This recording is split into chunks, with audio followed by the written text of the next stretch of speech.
El abuso infantil genera heridas profundas que influyen en la identidad y transforman la forma en que las personas se relacionan con el mundo. Como respuesta, surgen mecanismos de afrontamiento que buscan recuperar el control y reconstruir una identidad que ha estado fragmentada por el dolor. Expresar lo vivido es un desafío enorme. Solo la mitad de los niños logran contar su historia y menos del 15% de los casos llegan a ser denunciados. Llevamos varios meses de planear nuestro encuentro. Realmente quiero decirte que me siento muy honrada, muy contenta de tenerte hoy en nuestro espacio de podcast Blanco Negro, acompañada pues de nuestro equipo. Pero yo también pienso que los tiempos son perfectos en todo sentido, en el momento de la grabación y en el momento justo que creamos que eso es el momento de hablar y contar nuestra historia, porque también nos mostramos ante el mundo un poco más vulnerables de cosas como tan íntimas o personales o así. La sociedad también lo ha vendido, ¿sabes? Como hay cosas que son muy privadas tuyas, que quizás la gente no se deben enterar o no debe saber, pero este espacio es para esto, es para hablar sin filtros, para ponernos vulnerables, para sacar y que la gente conozca lo que hay detrás de una empresaria, lo que hay detrás de una mamá, de una esposa, de una mamá, de una hija, y de otra mamá. Y qué alegría, Juliet, tenerte acá. Cuando te escuché hablar, te lo decía detrás de cámaras, te escuché la esencia y el concepto también, sabes, de la bonita, de tu historia. Siempre hemos dicho que toda nuestra vida, todo lo que pasa, nuestras empresas, decisiones tienen un sentido, pero a veces como que perdemos un poco como esa idea y volver a escucharte y escuchar todo lo que nos contabas. Yo decía, wow, la bonita tiene una esencia muy hermosa y lo muestras en tu trayectoria, pero hoy vamos a hablar más allá de la bonita y la empresaria, la que todos conocemos, es Juliet y su historia de vida, y vamos a hablar de un tema bastante sensible y que poco hablamos abiertamente, y es el abuso. Entonces, Juliet, bienvenida, aplauso detrás de cámaras. Yo estoy, bueno, acá, antes de darte la entrada, yo les voy a decir que estoy nerviosa. Nótese. Estoy bastante nerviosa. Juliet llegó acá estoy tranquila, relajada, y yo como grabo todos los días, y yo grabo podcast, pero mira cómo me pongo. Ahora sí, te doy la entrada. Gracias por estar acá junto a nosotros. Gracias, concuerdo muchísimo con lo que dices, que el tiempo es perfecto y que las cosas sean como se tienen que dar. Sí, de pronto hablamos el año pasado para hacer como esta invitación y no se pudo dar de pronto por mis tiempos, porque ahorita es muy difícil siendo mamita y teniendo pues dos bonitas a la vez. De verdad que sacar un tiempo para mí es algo muy, muy difícil ahorita. Pero cuando empezó el año, como que entre las cosas que yo hablé con Manu, fue como, quiero este año contar mi historia en el momento que se dé. ¿Sí? No tenía planeado ni cómo se iba a dar, ni la manera, ni nada. Le dije porque creo que, aunque no quiero romantizar para nada el tema del abuso, sí siento que si pasó es porque de alguna manera tiene un propósito, y es poder prevenirlo, poder hablarlo, poder sanarlo. Y él me dijo, creo que vas a estar preparada en el momento en que tengas que estar preparada. Y cuando llegó la invitación, que era un poco hablar más del tema de salud mental, que obviamente ya lo vamos a ir contando con el tema de la depresión, de lo que viví, el tema del abuso es parte de como eso que pasó. Y aquí de pronto, para las personas que me van a escuchar, van a entender un poquito más, porque cuando yo estaba con el proceso de la depresión, lo que constantemente me decían es, ¿por qué tú? O sea, porque tú si tienes a un esposo bueno, o sea, porque bonito, obvio, sí es bonito. Que también. No, pero si tienes un esposo bueno, si eres exitosa, si tienes como una empresa, si también puedes viajar, o sea, porque a una persona le puede dar depresión. Y bueno, no era tan fácil para mí en ese momento hablarlo, ¿sí? No, creo que esto ha sido un camino tan largo, ¿sí? Recorrerlo, que ya hoy lo puedo hablar con tranquilidad, y creo que hace parte de ese proceso de hablarlo mucho mejor y hablarlo más tranquilo, es porque ha sido un camino extremadamente largo, ¿sí? Y aquí va con lo que yo regularmente les digo a las niñas con las que trabajo y es las personas se fijan en el resultado y no en el proceso. Y ahí para mí es muy importante decir que lo que estoy haciendo hoy me ha llevado, yo creo que 5 años trabajando en conciencia, ¿sí? Y qué bonito que sea de esta manera tan natural, que ojalá yo pueda tocar la vida de muchas personas y también de muchas mamás, ¿sí? Yo creo que de las cosas que me pasó ahorita que soy mamá es que me he repetido que quiero ser una bandera de este tema. ¿Por qué? Porque sí impacta la vida de uno a muchas maneras, demasiadas. Yo no sé cómo puedo decir que mi vida cambió. Amo lo que es ahorita, pero en el proceso fue un proceso muy doloroso para mí entenderlo, comprenderlo, para pues todas las personas que me rodeaban, para mi círculo más cercano, para mis papás, para mi hermana, para mi esposo, porque también él pues, ha sido parte para mis amigos. No soy una persona tan fácil, de hecho, creo que me cuesta menos hacer videos que salir, ¿sí? Porque me da más ansiedad estar con mucha gente. Entonces, creo que eso todo ha sido parte del proceso y pues qué bueno que podamos tener este espacio para que le llegue a muchas personas que están viviendo, que piensan que nunca van a poder superarlo, porque esto es como, no sé, algo así, como que estás en un momento muy bien y dices, ya no lo recuerdo o no, pero llegan momentos que te detonan y dices, pucha, siento que no lo he superado. Y ya hablándolo después de 5 años, yo creo que uno nunca lo va a superar, ¿sí? O sea, creo que nunca voy a superar el tema del abuso en mi vida. Pero sí puedo decir con tranquilidad que ya tengo las herramientas para las situaciones. Te pongo un ejemplo puntual. Yo estoy viendo una noticia de una niña abusada y antes me generaba como yo sentía el corazón así, que me latía, ansiedad, prefería cambiarlo. Me soñaba muy seguramente esa noche con el tema del abuso, todo el día quedaba muy mal. Ahora lo puedo ver y puedo decir, Dios mío, o sea, ¿cómo puedo ayudar yo a prevenir eso? O cómo está en mis manos contarle a más personas para que no le sucedan. Entonces ya no lo veo como algo que no sé cómo afrontar, sino por el contrario, que ya tengo las herramientas para hablarlo y que rico de verdad es que muchas personas puedan trabajar, ¿sí? Porque yo creo que cargué sobre mi espalda, años, el secreto, años, la culpa, años, como todo el tema de no saber socialmente cómo hablarlo, y este creo que es el espacio perfecto para que lo hablemos. Todos tenemos una historia por contar y la tuya podría hacer la diferencia. En Blanco Negro no tenemos barreras, puedes compartirla y conectar en un espacio seguro junto a nosotros. Ingresa a www.blanconegro.com.co, haz clic en el botón, cuéntanos tu historia, diligencia el formulario con tus datos y podrás allí escribirnos tu historia. Si necesitas adjuntar algún documento, audio o video, podrás hacerlo. Una vez esté listo, dale clic en enviar y nosotros nos comunicaremos contigo. Hablar sana y sabemos que tu experiencia podrá ayudar a alguien más. Yo te agradezco porque realmente es un privilegio tenerte acá y saber, me gusta mucho el propósito y quiero decirte que estamos abiertos también como podcast o como visibilidad en todo lo que podamos hacer, que tú creas. Desde acá ya empezamos, ¿no? ¿Sabes? Como en ese paso importante.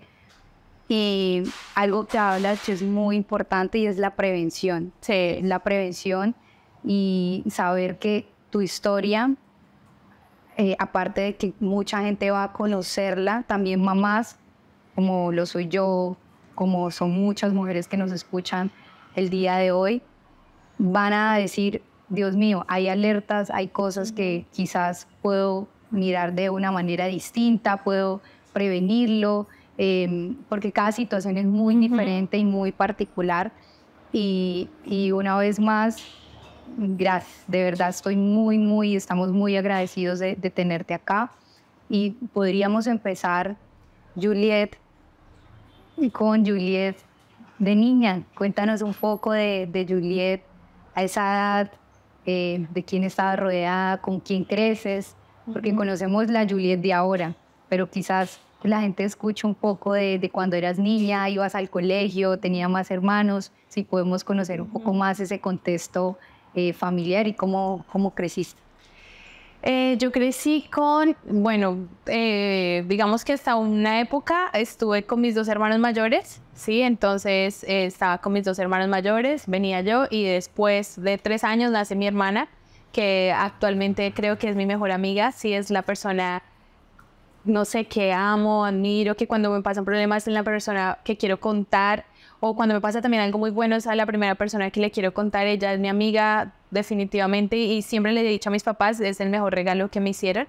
Entonces estuve con mis dos hermanos, que también los amo, solamente que mi relación con ellos yo los veo más como mis papás. Claro, Con uno me llevo 11 años y con otro me llevo 13, entonces los veo como, wow, son como ese ejemplo, ha hecho mucho de lo que amo el fútbol, porque mi mamá y mi papá cuando me dejaban con ellos me ponían a ver fútbol y mi hermano me decía, bueno, usted va a enamorar a los hombres sabiendo fútbol, entonces dígame que son fuera de lugar, un tiro de esquina. Entonces yo siempre digo, yo soy un hombre más viendo fútbol, grito, lloro, me emociono y creo que eso se lo debo a ellos, el gusto musical, porque pues yo crecí escuchando Vilma Palma, bueno, todo ese tema ya de rock en español, o sea, crecí con los hermanos tan grandes que yo siento que para ser una niña yo era muy madura, ¿sí? Como que mis hermanos fueron tan grandes que mi mamá sabe, nunca jugué a las muñecas, no me gustaban, porque tenía hermanos muy grandes, entonces hacía cosas de niña grande. Me sentí de niña, o sea, si puedo definir de niña, mi mamá me lo dice y yo recuerdo, era muy extrovertida. Yo era extremadamente extrovertida, o sea, tanto así que mamá siempre me dice que yo era la jambambera. Mi mamá es costeña, entonces mamá usa unos términos costeños y mamá me decía, ay, tú eres la jambambera. Todo el mundo dice en el colegio, ¿quién quiere bailar? Yo alzaba la mano. ¿Quién trae algo? Yo alzaba la mano. O sea, todo el tiempo fui súper extrovertida. Que eso es algo que yo creo que se quebró cuando pasó el tema del abuso. Yo dejé de ser tan extrovertida un poquito y me empecé a volver muy introvertida. Ya hubo un espacio que ya ahorita he cedido mucho, pero a veces digo, ya me paso, o sea, yo quisiera estar sola en la casa, en silencio, pero sí era una niña muy extrovertida. Mis papás siempre han estado con el tema de la ropa, de la confección, entonces yo les ayudaba a vender, yo trabajaba con ellos a la par, tengo recuerdos como esto 20.000, o sea que mis papás decían como, ay, tan linda la niña, quien a trabajar, ponía la bolsa, echaba la blusa, sí, siempre fue muy extrovertida niña y como muy amada. De hecho mi mamá dice que yo cambié mucho la llegada a mi papá porque era la primera niña, entonces también era como su amor, como la princesa. Mi papá de niña me decía mi pequeña Lulú, entonces puedo decir que dentro de mi niñez, como todo, obviamente hay momentos que son muy difíciles en familia, pero me sentí muy amada y muy feliz, ¿sí? Y más de tener a mis hermanos. Yo creo que esa es una de las razones por las cuales yo le quiero a un hermano a Noah y es porque la bendición de tener hermanos para mí fue maravilloso. Entonces, así los tenga muy grandes y a mi hermana que sí nos llevamos solo 3 años, como que recuerdo que fue un espacio lindo. Así mis hermanos, no sé, me pellizcaran o yo peleara con Andrea todo el tiempo. Fue una temporada linda hasta que ya después, porque mira que cuando uno es abusado, uno no se da cuenta que es abusado solamente después, mucho después, ¿sí? Y eso quería preguntarte un poco. Tú decías o dices, era muy extrovertida, pero después eso se fue transformando. ¿A qué edad pasa, Juliet? El tema del abuso, más o menos, creo que tenía más o menos entre 5 o 6 años, más o menos. Y tú dices, me doy cuenta tiempo después o logro identificarlo tiempo después. ¿Es pasado cuánto tiempo? Yo recuerdo que tenía 14 años. Cuando estaba en el colegio y como que, no sé, te empiezan a dar mucha información y tú empiezas a conocer el mundo diferente. Y yo dije como, Dios mío, esto que me pasó a mí fue un abuso. Entonces ya empecé como a coger, sí, como un rompecabezas. Y aquí viene un tema, Dios mío, muy intenso y es cómo se vende el abusador, ¿sí? Se vende como que lo que te está haciendo es amor, o sea, que es parte de algo bueno, que no te quiere lastimar. Es una persona a la cual tienes muy idealizada porque es una buena persona, ¿sí? Entonces, por ejemplo, no sé que nadie iba a creer que esa persona tan buena podía llegar a hacer algo así. Es muy cercana, yo creo que siempre cuando se me da la oportunidad de hablar con mamás o con mi entorno de mujeres, les digo, abran los ojos porque esa persona es muy cercana, está ahí, ¿sí? Buscando el momento preciso, aprovechando como la situación para general. Es alguien que nadie desconfía, porque simplemente es alguien que es muy bueno, ¿sí? Entonces yo recuerdo que era una persona, era el esposo de mi tía, y era una persona que nadie dudaría, o sea, un buen hombre, un buen papá, cocinaba, iba al trabajo, estaba siempre muy bien, o sea, nadie iba a creer, en la familia lo amaban, entonces, ¿quién iba a creer? Y aparte de eso, entonces ya empiezan a jugar de alguna manera como, pues si tú lo hablas, nadie te va a creer. Entonces, ya es autoridad, aparte de todo. Entonces, es como, pues sí, ¿no? O sea, yo soy una niña, ¿quién me va a creer? Y ya cuando tengo 14 años ya empiezo a entenderlo y empiezo a tomar un poco más de distancia, además porque vivíamos en la misma casa durante muy buen tiempo, ¿sí? Era una casa familiar de mi abuela, después mi papá la compra, pero mientras mi papá la compra, pues sucede todo el tema de darme cuenta, entenderlo, y cuando tenía 14 años que fue como una revelación, o sea, tengo el momento exacto como, ¿esto que me pasó fue eso? Sí, como que en el colegio me di cuenta. Recuerdo que mi hermana estaba durmiendo esa tarde y yo me levanté y le dije, tengo que contarte algo que me pasó. Y para ese momento recuerdo que mi hermana tenía 11 años y le dije como, yo fui abusada. Y recuerdo ella cómo se para, llora conmigo, me abraza y bueno, empieza también un cambio en su vida porque yo siento que fue muy temprano que ella asumiera la responsabilidad de ser la única persona que sabía en mi vida lo que había pasado. Y fue algo que hasta el año pasado me tomó decirle, perdóname porque nunca tuviste que haber cargado con el peso de tanta información siendo tan niña. Y pues ella es la primera persona que se entera.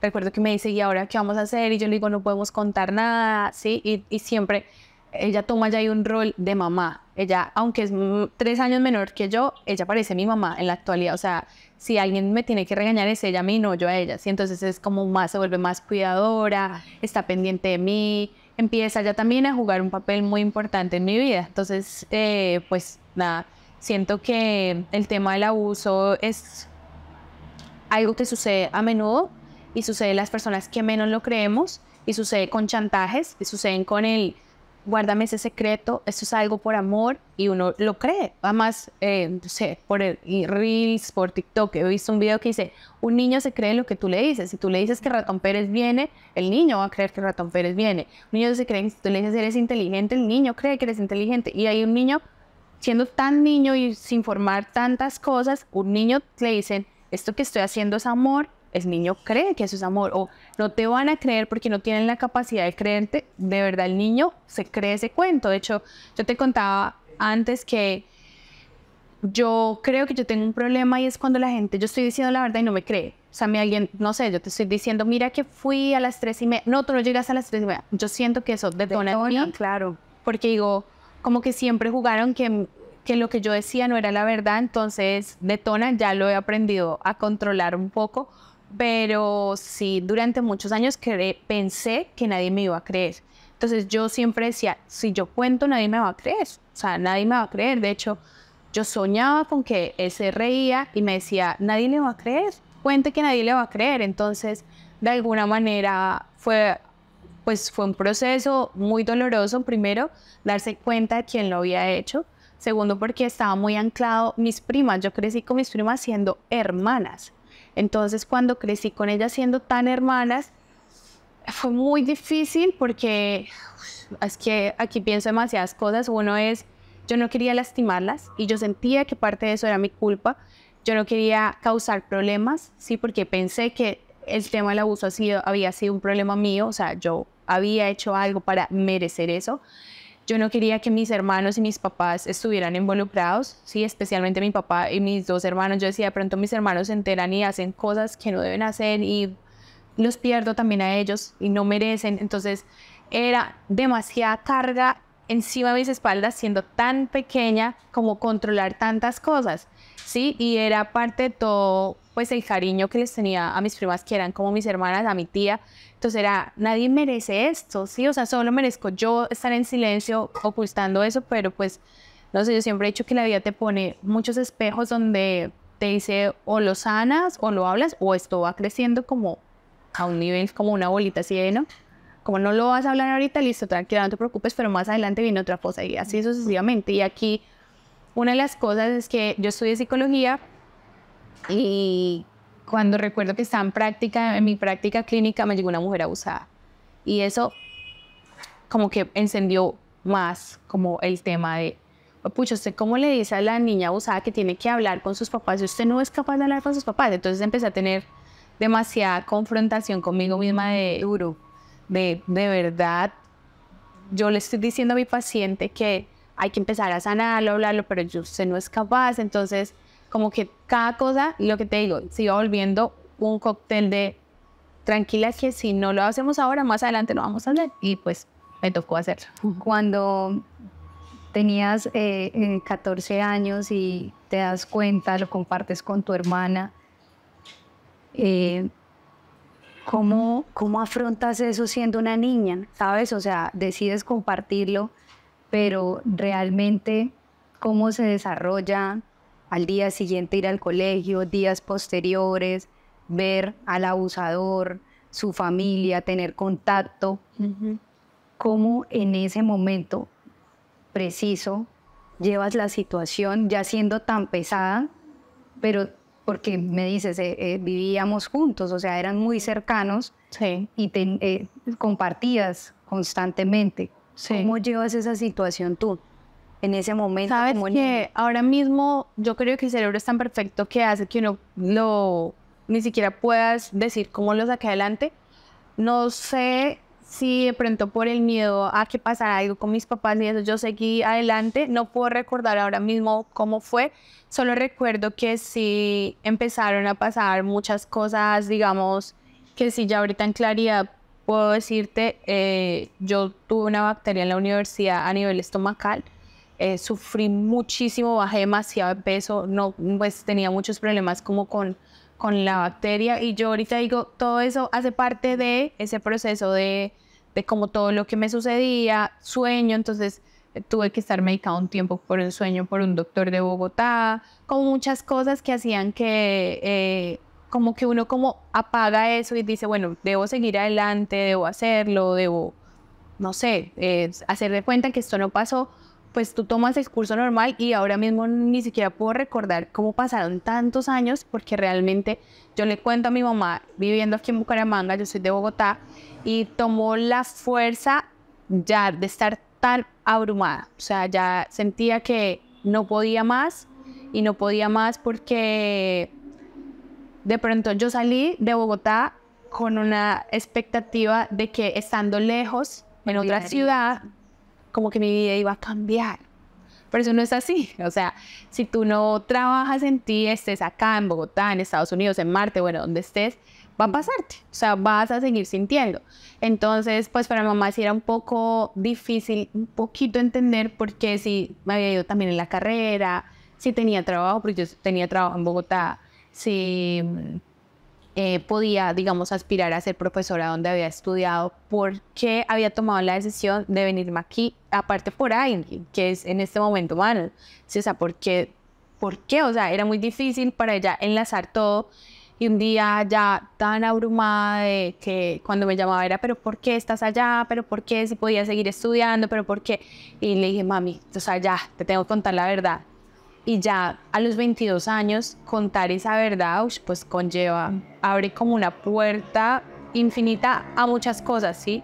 Pues a la culpa de mis papás, porque obviamente se sintieron responsables de alguna manera de no haber preveído un poco y de entender cómo, no sé, la ingenuidad de mi hija está abajo jugando con su prima feliz, ¿sí? No está pasando nada mal. Entonces, pues para ella también muy difícil, para mi papá, para todos es muy difícil ya empezar a entender como la dinámica de lo que pasó. Todos tenemos una historia por contar y la tuya podría hacer la diferencia. En Blanco Negro no tenemos barreras, puedes compartirla y conectar en un espacio seguro junto a nosotros. Ingresa a www.blanconegro.com.co, haz clic en el botón, cuéntanos tu historia, diligencia el formulario con tus datos y podrás allí escribirnos tu historia. Si necesitas adjuntar algún documento, audio o video, podrás hacerlo. Una vez esté listo, dale clic en enviar y nosotros nos comunicaremos contigo. Hablar sana y sabemos que tu experiencia podrá ayudar a alguien más. Entonces ya empieza un proceso pues un poco más denso acá. Uno pues es ya el hecho de como quitarme la maleta y decir esto pasó y pues por eso tomé esta decisión. Entonces ya es un poco, para mí un poco más fácil por una parte, pero el proceso fue muy difícil porque yo no quería que mi mamá ni mi papá se sintieran mal. O sea, era lo último que quería que ellos se sintieran, ¿sí? O sea, no quería que cargaran con esa culpa que yo ya había cargado por años. Y tampoco quería que mis hermanos lo tomaran mal. O sea, no quería que ellos tampoco sintieran culpa porque de pronto muchas de las veces estuve a sus cuidados y pues lo que te digo es una ingenuidad que tú puedas bajar a jugar con tu prima sin saber de que de pronto están pasando cosas que tú no sabes que están pasando. Entonces, pues nada, para ellos es como un poco difícil y para mí también. Recuerdo que de verdad cuando llegué a Bucaramanga fueron 3 años muy difíciles, muy llorando, muy triste, muy como abrumada. Como que yo no me sentía parte de, o sea, yo decía, yo no pertenezco acá, pero tampoco allá, y no me hallo acá, pero tampoco sé que ya pertenezco allá. Entonces, siempre me sentí fuera de...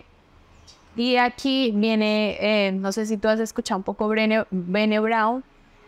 Ella cuenta en un libro, y de verdad yo lloré con ese libro. Ella dice que ella no se sentía parte de nada. O sea, ella decía, yo no era parte de ningún grupo. Yo creo que yo me sentía tal cual como Brené se sintió en algún momento, y es, yo no me sentía parte de nada. Yo no me sentía merecedora, no me sentía exitosa, o sea, yo no me sentía parte de nada. De hecho, como que puedo pensar de que fueron 3 años muy difíciles intentando sacar adelante la bonita, pero también intentando decir, todo está bien, ya conté, porque yo sentí que contando, ya, o sea, como ya conté, ya puedo seguir adelante, pero pues no. O sea, lo que yo te decía, si tú no sanas, de verdad, sanar es como meterte a la herida, de verdad, empezar a decir, uy, esto me dolió muchísimo, esto cambió en mí, claro, por eso yo ahora soy así, por eso me he visto de tal forma, por eso me cuesta tanto las relaciones. O sea, cuando ya empiezas a hacer como todo ese proceso,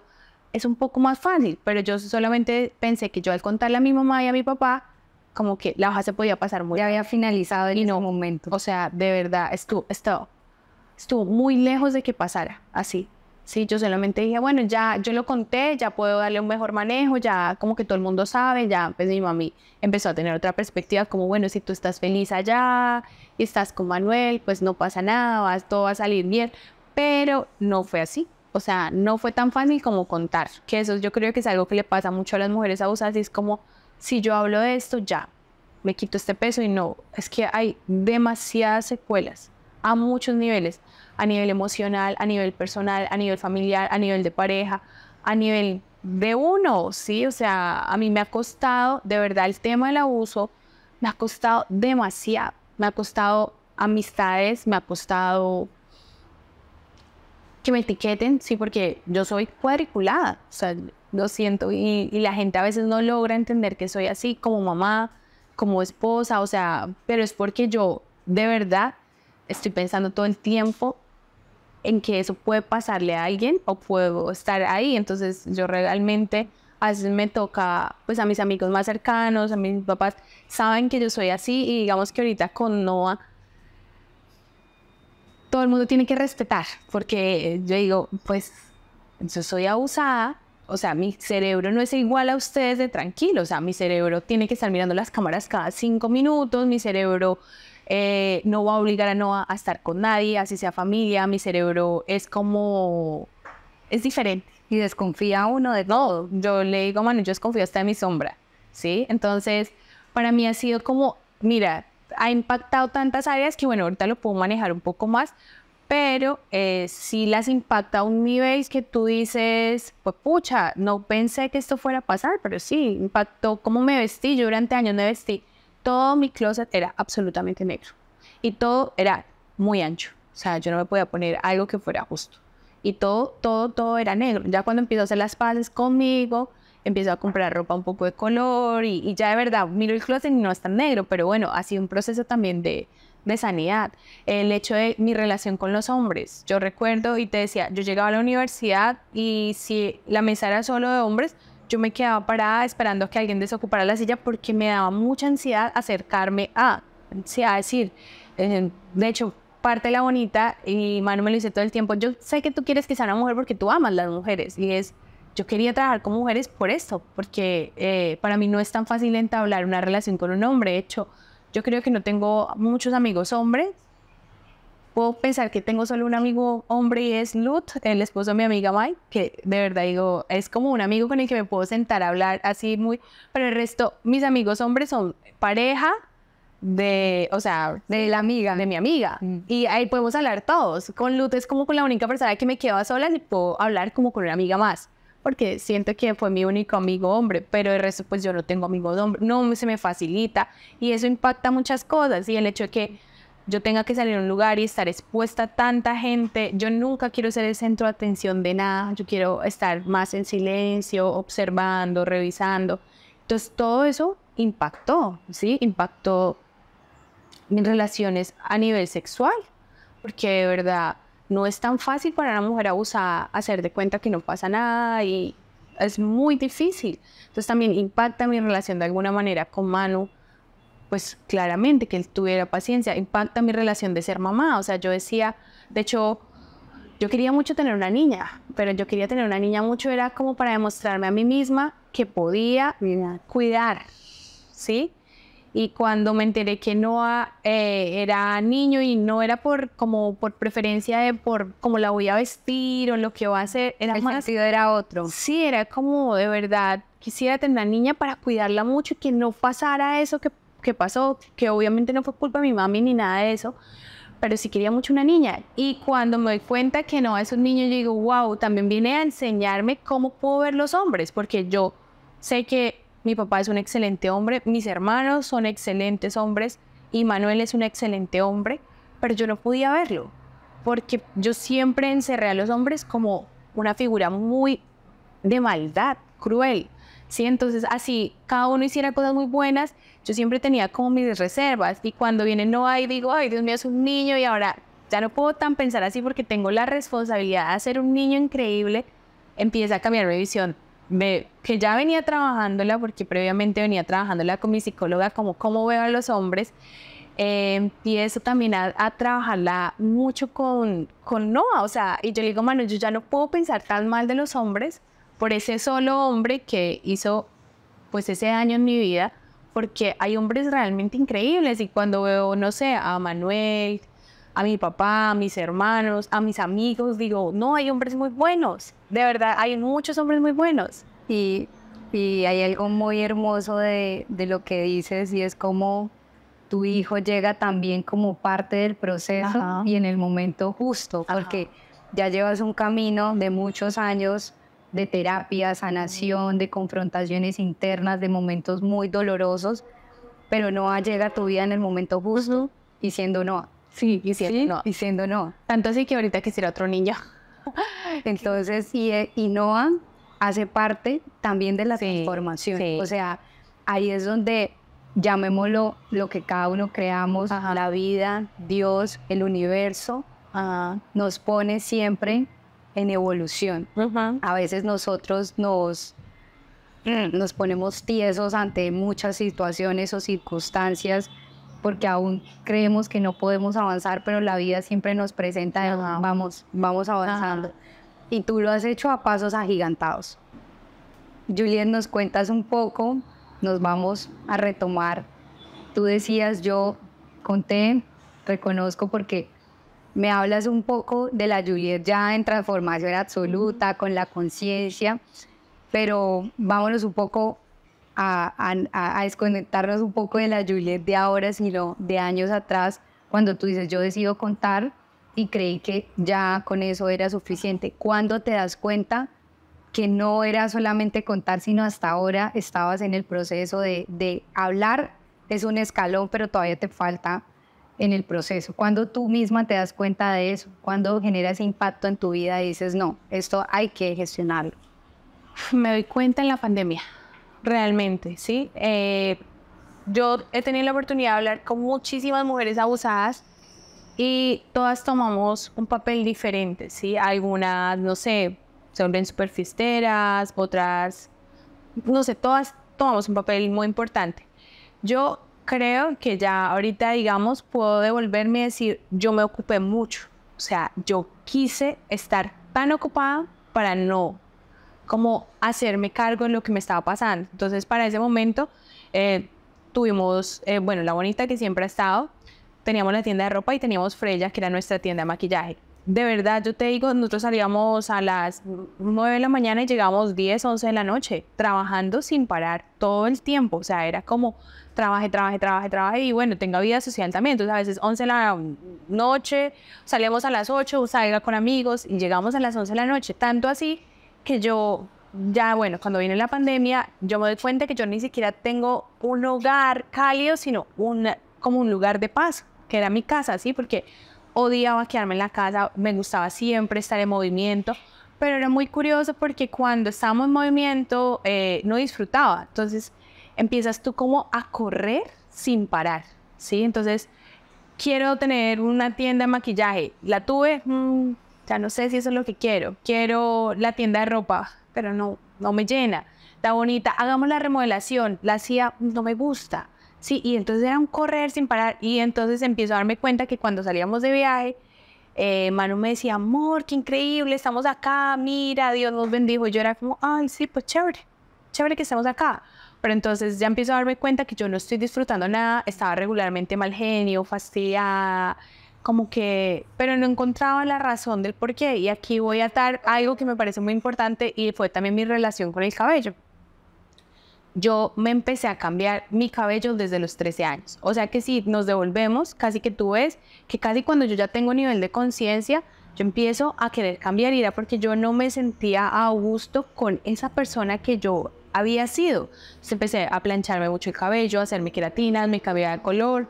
Para ese momento La Bonita hacía color, entonces me sentaba, Manu se iba y yo, ay, niñas, háganme rápido este color. Y Manu llegaba y era como, amor, te vas a dañar el cabello en algún momento, porque era literalmente cada mes y medio que me hacía eso. Se transformaba. Sí. Y yo me miraba al espejo y yo decía, odio, o sea, no me gustaba lo que veía, o sea, nunca me sentí conforme.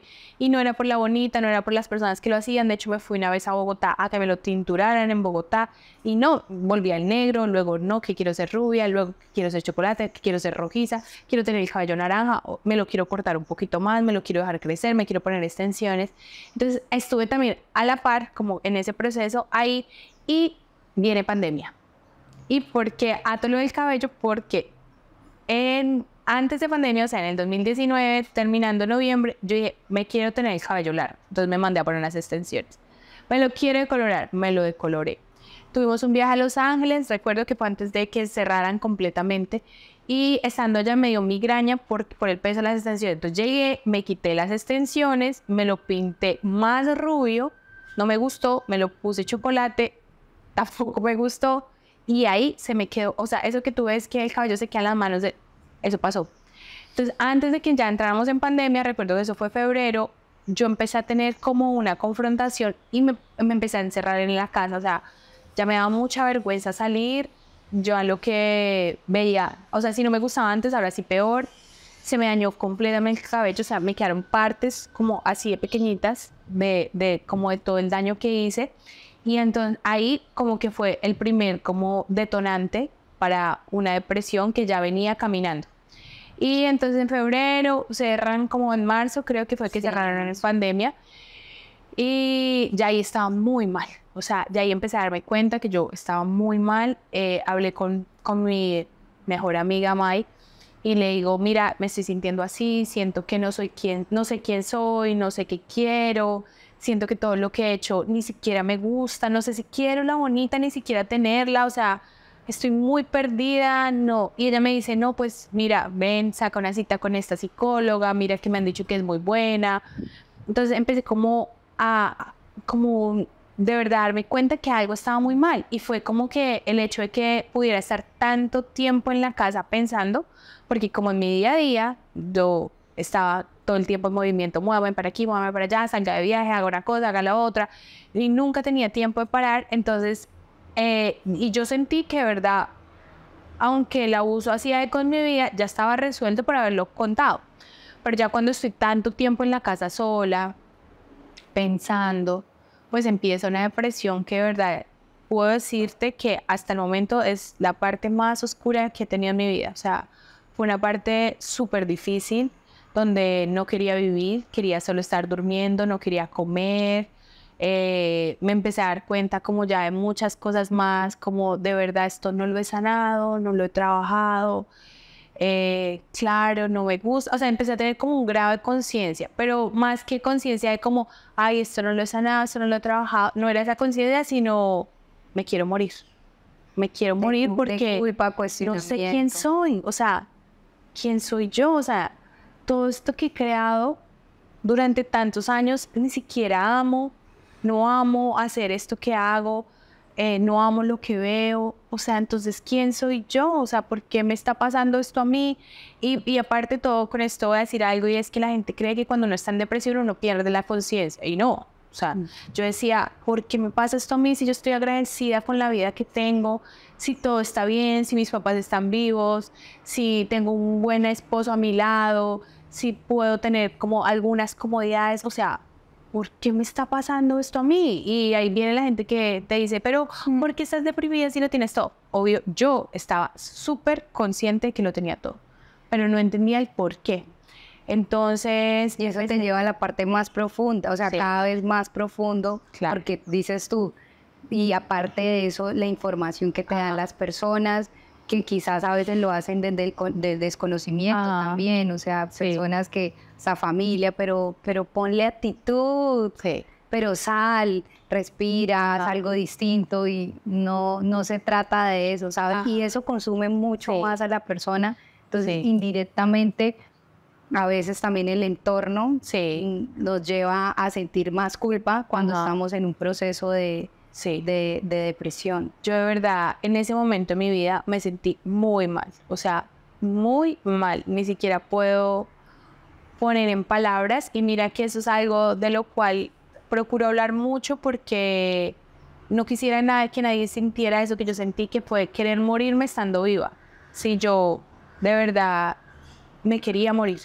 Entonces cuando entró a terapia con la psicóloga, o bueno, cuando entró la primera, y recuerdo que ella, una de las cosas que me dice es como, vamos a trabajar el autoestima porque no tienes un buen autoconcepto de ti. Yo decía, pero ¿por qué yo? Si yo soy capaz de hablar a las cámaras, yo soy capaz de socializar, o sea, ¿por qué me estás diciendo que yo no tengo eso? Pero cuando ya empieza a entrarse y empezamos como a desarmar todo, yo digo, claro, sí, claro. Yo primero senté todo sobre cosas que se pueden mover. Entonces, sobre mi cabello, que puede cambiar, o no sé, algo me puede pasar ahorita, y pues eso no me va a definir ya en estos momentos, pero en ese momento sí. Sobre el trabajo, entonces, claro, yo soy muy buena trabajando. De hecho, yo decía, ay, es que yo soy workaholic, o sea, me sentía así toda súper orgullosa de trabajar sin parar. Y así con todo. Entonces, como yo de alguna manera me sentí un poco como confiada de que todo en mi vida estaba bien, cuando ya empieza a quitar como las cosas y a decirme, mira, aquí está el tema del abuso, aquí está por qué pronto tu cabello, tu relación con tu mamá, tu relación con tu papá, tu relación con tu entorno, y empieza a escarbar. Yo digo, oh, o sea, yo nunca, aparte te digo, cuando empezamos la terapia y ella dice, bueno, vamos a hablar un poco del abuso, yo le dije, no puedo. O sea, entonces ahí yo me di cuenta que yo ni siquiera lo había trabajado. Entonces ella me dijo, lo vamos a guardar acá, si es como algo que de verdad está muy importante en tu vida, pero ahora no te sientes capaz y no va a pasar nada. Lo vamos a dejar ahí porque vamos a trabajar en herramientas para que después lo podamos hablar bien. Y entonces yo dije, bueno, entonces todo este tiempo que yo pensé que contándole a mi mami y como diciéndole a la gente, porque de alguna manera yo no he tenido problema con vulnerarme, quizás por la intención de ayudar, más que por lástima, porque cero creo que quiero que la gente me tenga lástima y diga, ay, pobrecita, tú viste eso siendo tan pequeña, sino como, mira, que no te vaya a pasar esto, y si te pasó, háblalo, y si tienes un hijo, está más pendiente. Entonces yo decía, pero si yo de alguna manera lo puedo un poco hablar, ¿por qué me vienes a decir que no lo he sanado? Pero cuando ella ya empieza a adentrarse, a ver cómo yo percibo el mundo, las cosas que me gustan, yo dije, no, o sea, esto no está aún trabajado, de verdad, hay mucho camino por recorrer acá.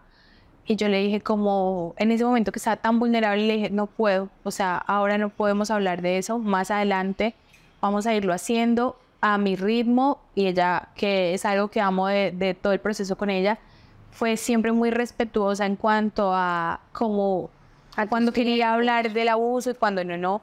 Pero mira que yo sentía que cada vez que llegaba a terapia como que todo se conectaba con esa partecita, ¿sí? Digamos, los cambios de mi cabello, las enfermedades, porque yo empecé a darme cuenta que yo sí tengo escoliosis, pero yo, digamos, no podía ir a ningún viaje porque caminaba y me tocaba andar con ibuprofeno. Bueno, me tocaba cargar una droguería para cada mis viajes. Con la alimentación, yo tenía problemas con la alimentación y no como de pronto de inducirme o hacer dietas estrictas, sino que yo nunca sentía hambre, o sea, nunca. Y yo veía a la gente comer, yo decía, "Ush, tan rico, ¿cómo comes?". Yo quisiera comer así, pero yo nunca sentía hambre. Entonces ya cuando empiezo como a conectar todo, yo decía, claro, o sea, yo no he trabajado esto y esto como que envuelve todo, envuelve mis relaciones, mi estado de mis migrañas, mis dolores de cabeza, mi tema con la alimentación. Y cuando ya lo empiezo a trabajar poco a poco, porque esto que te estoy contando es como en el por dos de WhatsApp, ¿no? O sea, rápidamente. Pero cuando uno está, pues toma mucho tiempo. O sea, con decirte que en el 2020, cuando yo empiezo terapias, yo tengo que ir a la psicóloga 3 veces por semana, porque estaba tan mal que yo, o sea, como que necesitamos drenar todo eso. Entonces yo la empiezo a ver 3 veces por semana casi durante un año. Durante un año viendo a una persona 3 veces a la semana y preguntándole quién soy yo.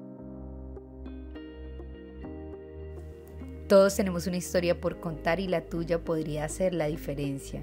En Blanco Negro no tenemos barreras, puedes compartirla y conectar en un espacio seguro junto a nosotros. Ingresa a www.blanconegro.com.co, haz clic en el botón Cuéntanos tu historia, diligencia el formulario con tus datos y podrás allí escribirnos tu historia. Si necesitas adjuntar algún documento, audio o video, podrás hacerlo. Una vez esté listo, dale clic en enviar y nosotros nos comunicaremos contigo. Hablar sana y sabemos que tu experiencia podrá ayudar a alguien más. O sea, yo recuerdo que muchas veces le dije, ¿será que tú crees que en algún momento yo voy a poder ser feliz? O sea, yo le decía, ¿tú crees que yo voy a encontrar quién soy? Y ella se reía y me decía, estoy segura. Pero yo lo dudaba. Y yo recuerdo que yo le decía a Manu en el carro, cuando me medicaron, yo le decía, ¿cuánto tiempo tendré que tomar esta medicación?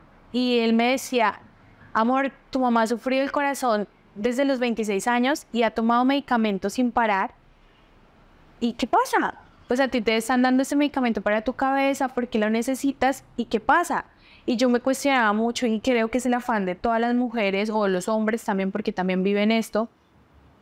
Y es que es el afán de, quiero que sea ya y rápido. Quiero no hacerme cargo de esto porque aparte de todo, sanar actualmente se ha visto como un proceso divino. Es como súper zen. Voy, medito, hago ejercicio súper bien, como súper saludable. Y así la vida se te soluciona. Y no es así, es muy doloroso. O sea, sanar es tener los pantalones para uno escudriñar lo más profundo y decir, Dios mío, de verdad, viví tanto tiempo así de mal y no me había dado cuenta. Entonces yo estuve medicada, yo estuve viendo terapia 3 veces por semana, estuve a punto de entrar a un centro psiquiátrico porque tuve una crisis demasiado fuerte, tuve que cerrar mi Instagram, tuve que de verdad ir a lo más profundo, tuve que replantearme quién era, tuve que hacer mucho para decir, bueno, esto del abuso ahora sí se está sanando. Sí, en ese momento contar fue el primer paso como para ser un poco libre. Y yo estoy siempre muy agradecida con mi familia, con mis papás, con mi hermana, con mis hermanos, con Manuel, porque siempre creyeron, ¿sí? O sea, no fue como una historia, porque pasa y es muy doloroso que tú cuentas esa historia y te dicen, no creo, o tú seguro recuerdas bien. Nunca hasta este punto he sentido que alguien lo ha dudado. O sea, nunca nadie en mi círculo cercano, nunca nadie ha dudado eso que me pasó. Y para mí eso fue como una parte de alivio, ¿sabes? Porque yo estaba con niñas que dicen, no me creyeron. Y yo digo, qué doloroso es estar. O sea, porque de que aparte tienes que sanar tu abuso, tienes también que convencer a algo de alguien que es tan doloroso. O sea, yo creo que uno no se va a poner a jugar con algo tan duro y eso no va a ser tanto con la vida tuya. O sea, digamos a mi paso que fue como estar en una depresión, querer matarme, estar medicada, tener el cabello dañado, la salud pésima porque yo habitaba con dolores hasta en la uña. Como que nunca alguien va a querer eso adherencia, o sea, nadie nunca va a querer estar así. Entonces, de alguna manera para mí fue muy difícil todo ese proceso de sanidad, que ahorita le digo a la gente que dejen de romantizar, que sanar es tan lindo como se ve porque es cero, duele mucho, y solo las personas que estuvieron muy cercanas en mi depresión pudieron ver lo difícil que fue para mí. Yo, aparte de mi familia y de Manu, creo que siempre voy a estar muy agradecida con mis amigos Mai y Lut. Creo que ellos se convirtieron en mi familia. Creo que ellos sufrieron a mi lado la depresión. Creo que estuvieron ahí apoyándome. Leían cómo avanzar con una persona deprimida, qué temas tocar. O sea, fueron tan intencionados todos en mi casa, mi mamá, mi papá. Y que es algo que yo digo, mi papá tiene 76 años. Bueno, para ese momento tenía como 71, sí, porque fue hace 5 años. Y digo, mis papás son personas mayores, nosotros ya venimos con un chip de salud mental, pero en esa época no. O sea, en esa época es como el rejo, a usted lo que le falta es trabajo, o tener un hijo, o, oye, yo siempre me he preguntado cómo mis papás pudieron entender que la depresión existe, ¿sí? Y que pudieron ser tan como, vamos a estar para ti, vamos a ayudarte, vamos a salir de esto juntos, vamos también nosotros a entender de que esto es real, de que sí pasa, de que tienes depresión, de que hay que tomarte los medicamentos juiciosa, ¿sí? Y para mí fue como tan bonito eso. Y pues, digamos, Manu empezó a ir a terapia para él ayudarme a mí. Entonces, digo, como que conté con una red de apoyo especial. Él tomó terapias para saber cómo tenía que hablarme, para entender cómo era una persona deprimida, para saber cómo actuar en un momento de crisis. Y yo digo, eso no lo hace todas las personas, ¿sí? Y para mí eso fue como parte de que mi proceso fuera un poco más llevadero, aunque fue muy difícil. Cuando tú no trabajas desde adentro, va a ser muy difícil sanar algo tan difícil como el abuso. Igual puedo decirte a hoy, ya lo he sanado, porque lo puedo hablar, porque lo puedo compartir, porque quiero que ese sea el mensaje para muchas mujeres abusadas, pero puedo decirte que es algo que nunca se va a borrar de mi vida, ¿sí? No porque esté sana significa que no me haya dolido en algún momento, no porque esté sana significa que no desconfíe, desconfío muchísimo, no porque esté sana significa que pude perdonar, como de, oye, te perdono y te amo. No, no he podido perdonar a esa persona, no he podido perdonar a mis primas porque ellas, de alguna manera, no he podido perdonar a mi tía porque sabiéndolo, nunca se me acercó a decirme, oye, lo siento, ella siguió viviendo con el abusador. No he podido, también creo que es una decisión, no he querido hacerlo, ¿sí? Porque creo que ya bastante he trabajado en mí, en lo que me ha costado como para tener que cargar con el peso de otras personas. Y aquí liberé mucho a mis papás y también me liberé a mí. Solo la única persona que actuó mal fue el abusador. No fui yo y no fueron mis papás. Y no fue nadie, ni mis hermanos, ni mi hermana, nadie, solamente fue esa persona. Esa persona fue la que tenía una conducta aberrante y esa persona fue la única persona que merecía un castigo, ¿sí? Entonces ahí fue como quitarme culpa y creo que este también es el podcast para decirte, te agradezco también a ti, porque dentro de las cosas que me preocupaban hablarlo era de la culpa que sentía por mis primas y por mi tía. Y a nivel familiar, como, ja, qué vergüenza que la gente se entere de esto. Pero creo que ya no fue mi culpa y lamento mucho que como lo puedan tomar ellas, pero esto se trata ahora de mí, ¿sí? Y de todo el camino que me ha tocado recorrer, que ha sido cero fácil. O sea, lo que te digo, aquí es por dos, pero ya en la intimidad, y aquí como que todas las personas pueden entender del por qué estuve deprimida. Porque yo nunca, pues obviamente, como que la gente me escribe, yo no le iba a decir, oye, ¿sabes qué? Es que yo fui abusada, bla, bla, bla, bla. Yo les decía, hay cosas que no pueden entender. Y hoy las estoy contando. Esto es algo que no pueden entender. Fui abusada muy pequeña y eso cambió mi vida a una manera gigante.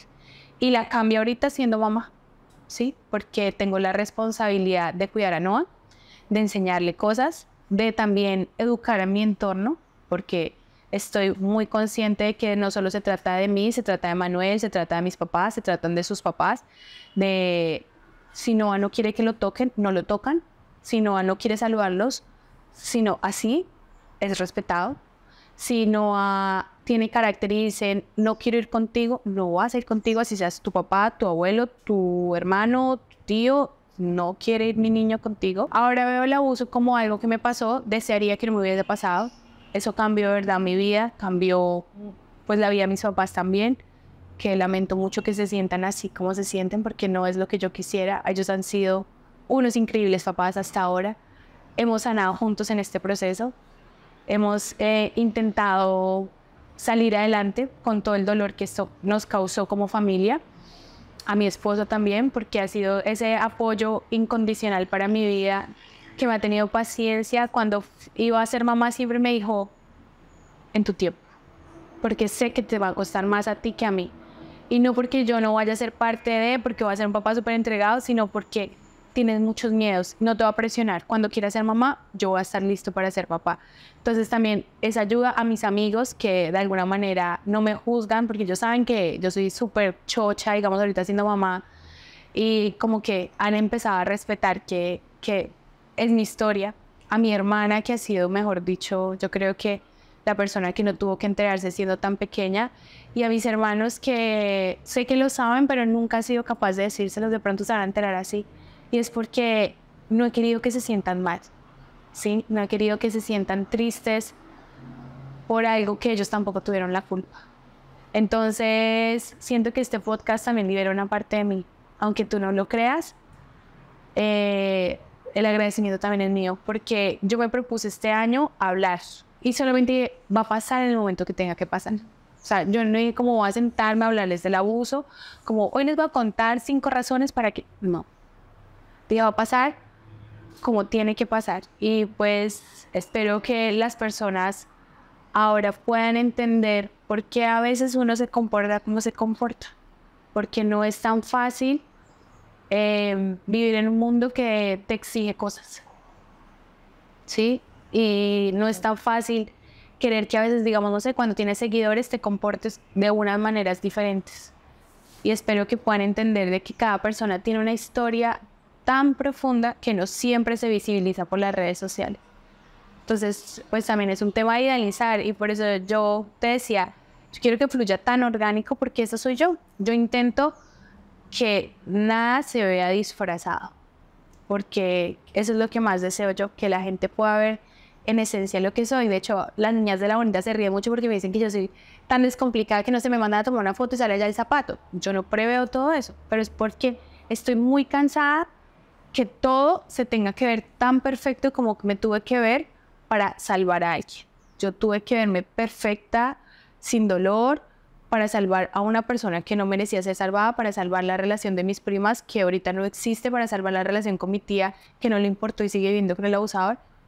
Y me tocó ser perfecta. Entonces ahorita no me interesa para nada ese grado de perfección, porque para mí lo perfecto es esto.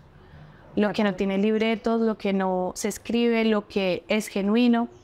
Entonces, ahí te cuento un poquito de cómo me hiciste la pregunta, pero yo sé que yo hablo demasiado. Entonces No, la verdad, escucharte hablar ha sido muy poderoso porque desarrollas todo un proceso y quiero resaltar varias cosas. Uno, que el proceso de sanación o del perdón o del cuestionamiento, uno no es lineal y muchas veces lo dejaste ver. Es un proceso muy doloroso. A veces vemos mucha información y cada vez que lo decías aceptaba una y otra vez porque es real. Cuando llegan a terapia y quieren que las cosas pasen instantáneas o en tiempos rápidos, eso somos nosotros como seres humanos, porque vemos referentes o nos hacen a veces ver publicitariamente, estratégicamente. Hay talleres muy rápidos de donde te dicen de acá sales y te transformas en un fin de semana. Quizás es información de apoyo, de quizás entender muchas cosas, porque no digo que no funcione. Y la gente se aterra con los tiempos, con decir, empiezas un proceso, pero te lleva años. Hablarlo te lleva años, encontrarte de una manera distinta, pero también algo que hablamos nosotras también en nuestro primer encuentro, y es que la sanación no significa el perdón con el abusador. Y tenemos también debes perdonar, o sea, ya lo ves, lo abrazas o al menos lo puedes ver, compartir. No funciona de esa manera. Y quizás habrán muchos psicólogos, terapeutas, psiquiatras que quizás están escuchando eso, este podcast, pero realmente concuerdo contigo, o sea, y concuerdo con otros especialistas también, donde la sanación no va en que yo tenga que perdonar y sentir que ya todo está bien, porque hay situaciones y circunstancias de nuestra vida que nos marcan y nos transforman y te transformaron a lo que eres hoy día. Y lo ves muy positivo y es maravilloso, pero ha costado mucho tiempo, sufrimiento. Y eso es sanación. Eso sí es la verdadera sanación. Entonces, el mensaje directo es no buscar momentos instantáneos, no buscar la sanación como algo si hiciera clip en la vida y se transforma completamente, porque lleva mucho tiempo hacerlo. También resaltar el proceso de las personas que nos acompañan, de cómo es distinto cada una de las historias y cómo podemos reflejar cuando nos acompañan o cuando estamos en soledad en un proceso, en cuando son empáticos con nosotros o cuando nos juzgan. Eso cambia completamente la historia. Y hay algo que también me parece muy hermoso, maravilloso, no sabes lo feliz que me pone, y es escuchar que este fue el espacio. Y sabes por qué me pone muy feliz.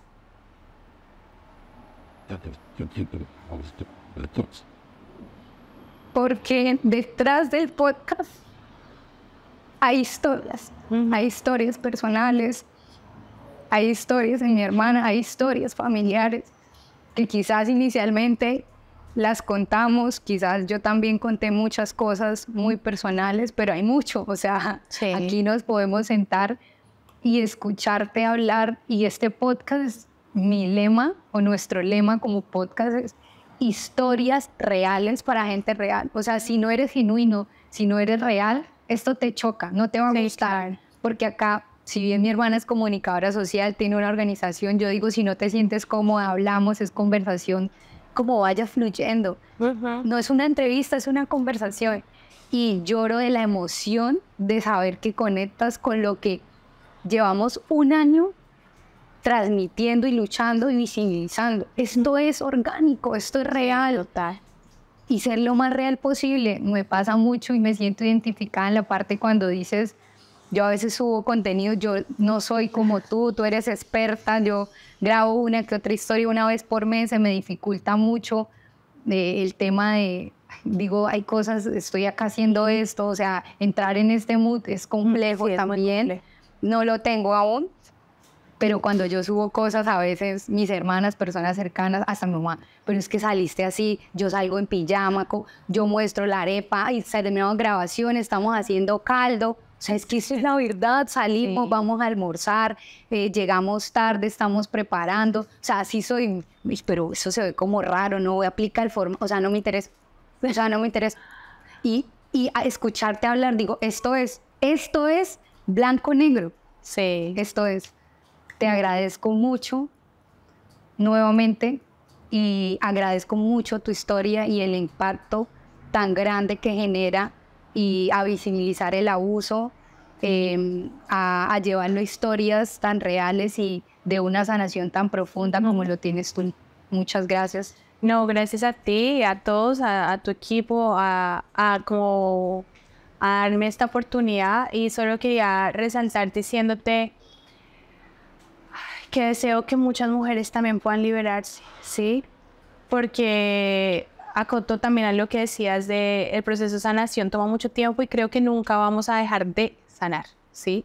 Hay como situaciones que disparan, eventos que hacen que uno diga, eso todavía no está tan trabajado del todo, ¿no? Y pues obvio, la vida es fluctuante.